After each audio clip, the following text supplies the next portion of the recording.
Hi, everybody, this is Gene. Welcome to the Tapping Q&A podcast, where every single week we answer the most common and uncommon questions about tapping so you can move past the basic recipe, master the art of delivery. You'll learn how to find root causes faster, clear issues quicker, and having longer lasting results with your tapping.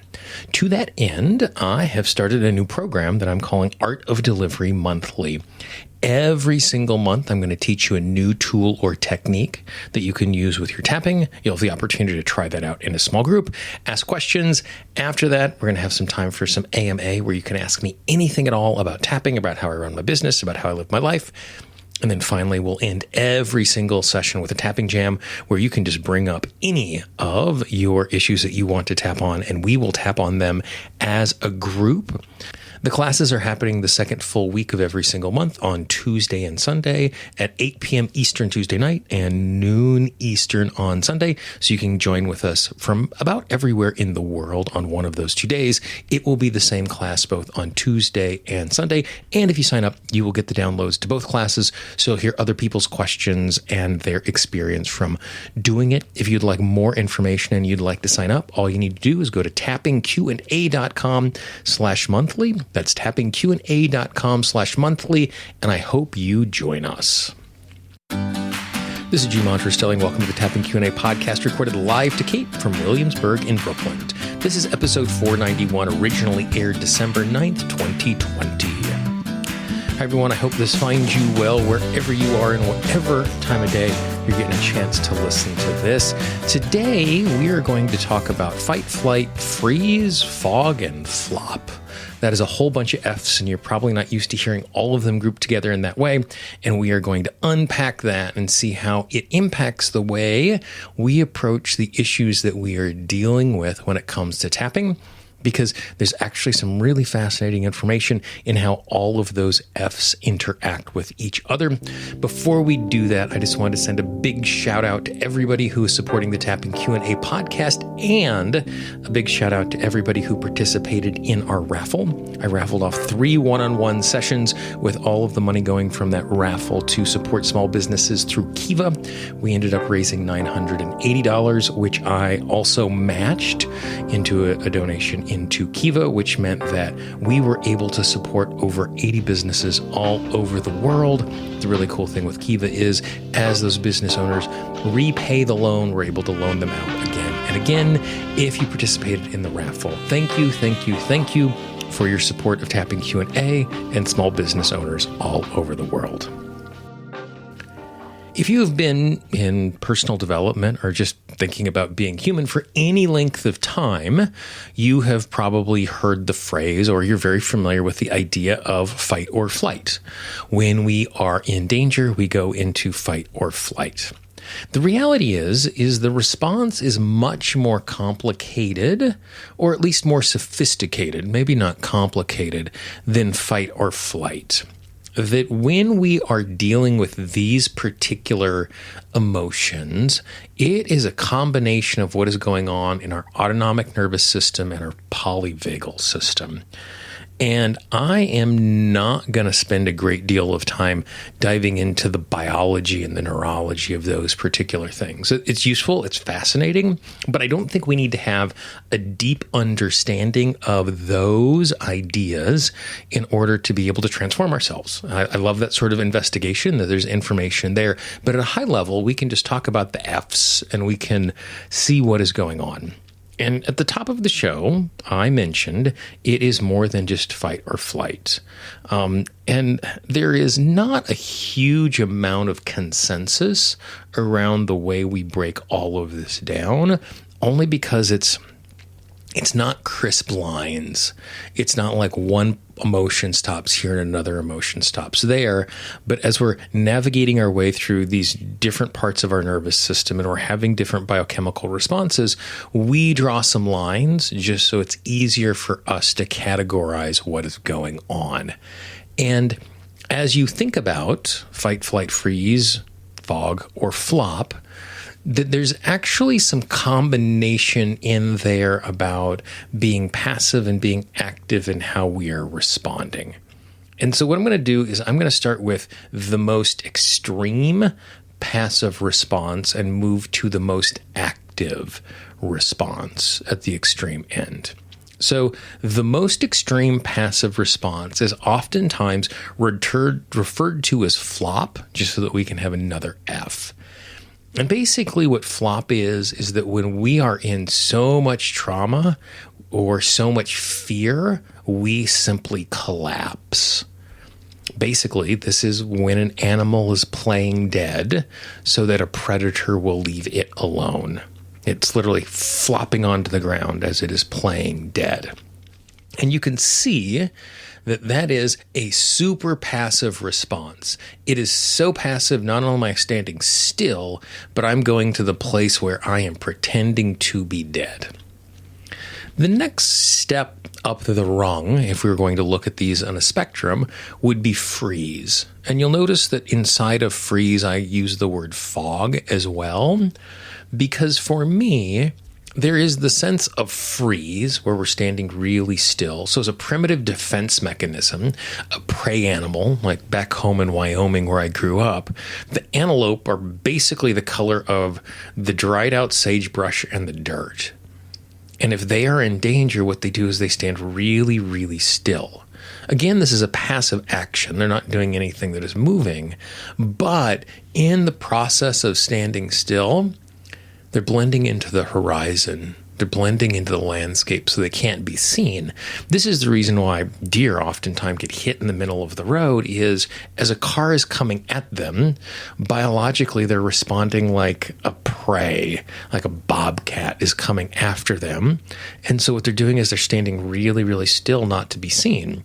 The problem is they don't blend in with the pavement, and as a car is barreling down on it, it is not going to stop. And so that mechanism in that particular modern context doesn't work, but we do this as well.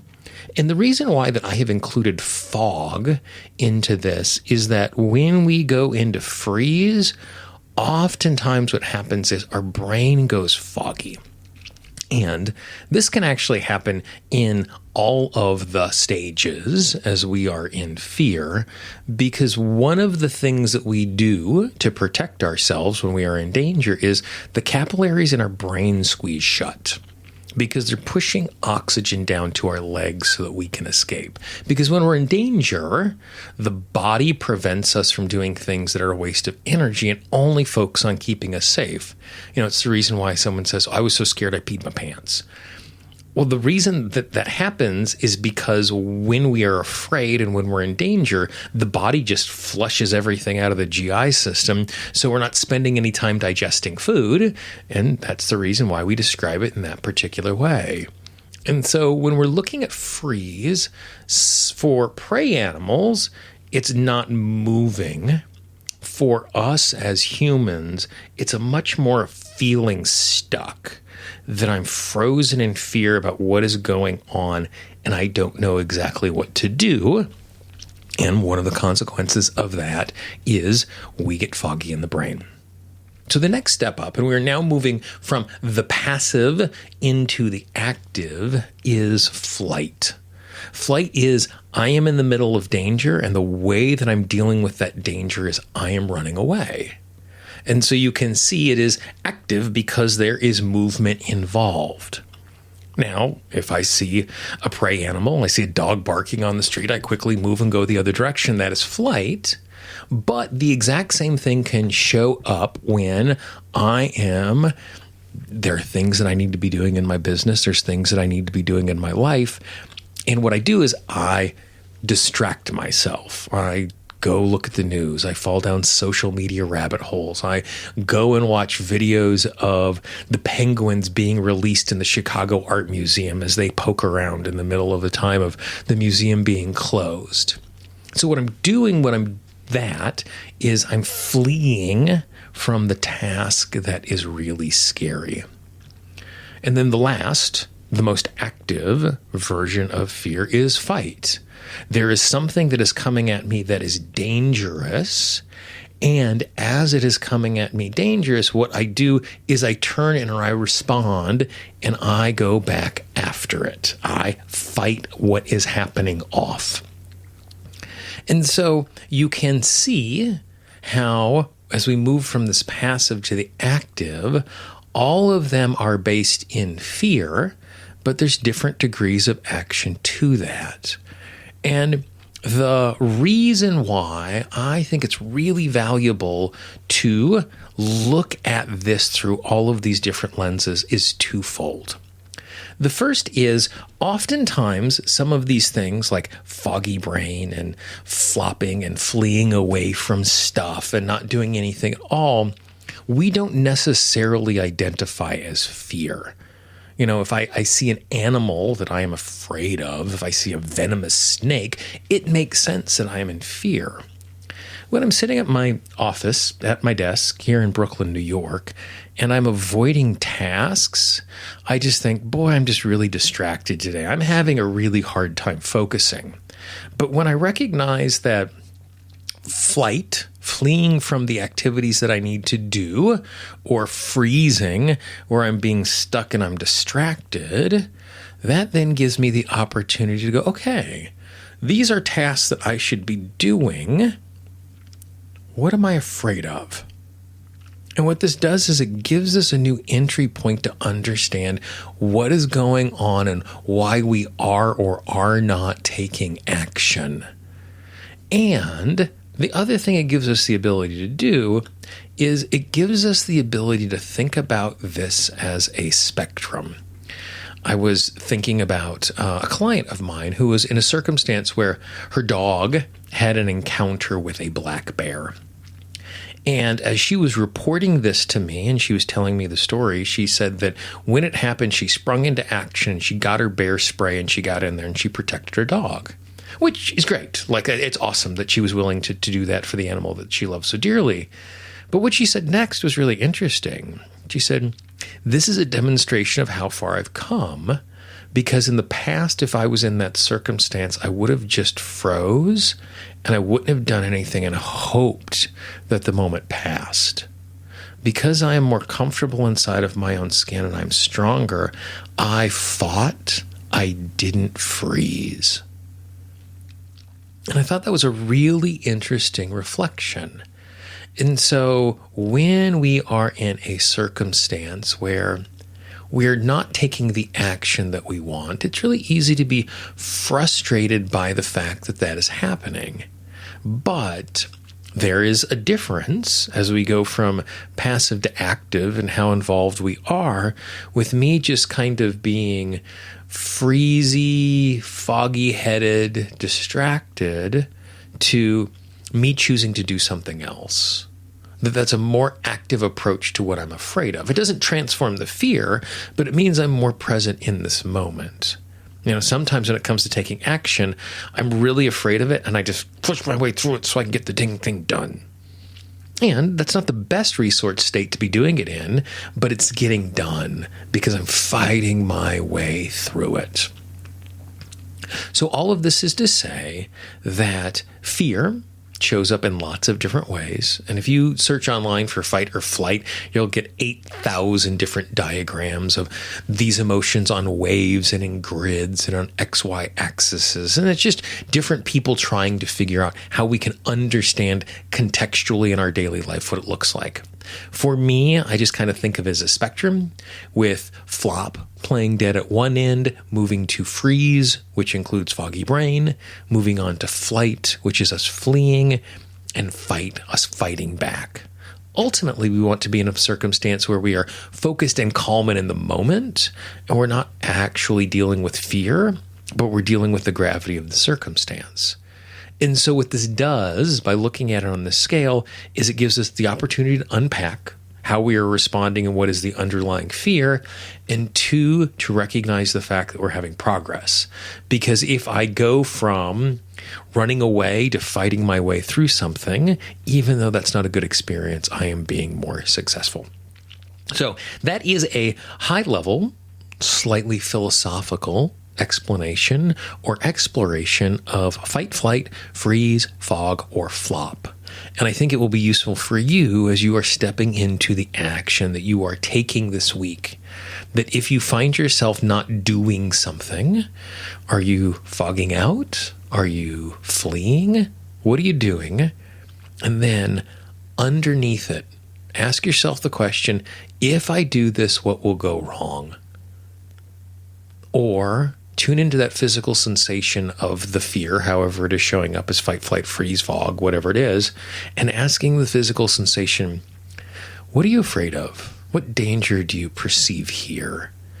And it will be interesting to see what you uncover about finding your true nature, other people judging you, having hope that's going to be dashed again, that creates this really fertile ground for us to investigate and tap on, which will inevitably lead you to a position where you're going to be more consistently taking action. So I'd love to hear your reflections. I'd love to hear your thoughts. I'd love to hear your experience and what you know about what is going on in the body and how you respond to fight, flight, freeze, fog, or flop. If you know someone in your life who would be interested in this particular conversation, please be our ambassador. Pass it along. Even if you just send a note to someone saying, hey, I was thinking of you today. You might find this useful. Even if they don't listen to it, the fact that you reached out might be the little boost they need today to get through a difficult day.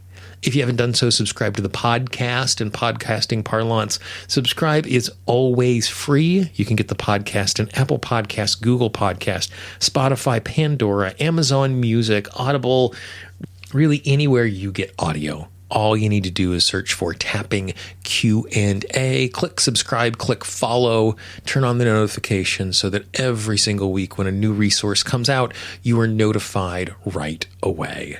If you have a question, if you have a comment, please let me know. I can always be reached at Gene, Gene, at tappingqa.com. I love hearing from people just like you. Some of the best topics that we have covered on the podcast, some of the best interviews we've done on the podcast have come from recommendations from people just like you. And if you haven't been there in a while, go check out the archive. This is episode 491. We're closing in on 225 hours of free training and content just waiting for you. If you go to tappingpodcast.com, you will find every episode ever of the show going back almost 12 years. For the Tapping Q&A podcast, this is Gene Montrestelli. I hope you have a great day, and I will talk to you real soon. Bye-bye. The Tapping Q&A podcast is copyright Gene Montrestelli Tapping Q&A. All views expressed by guests are those of the guests and not necessarily of Gene Montrestelli and Tapping Q&A.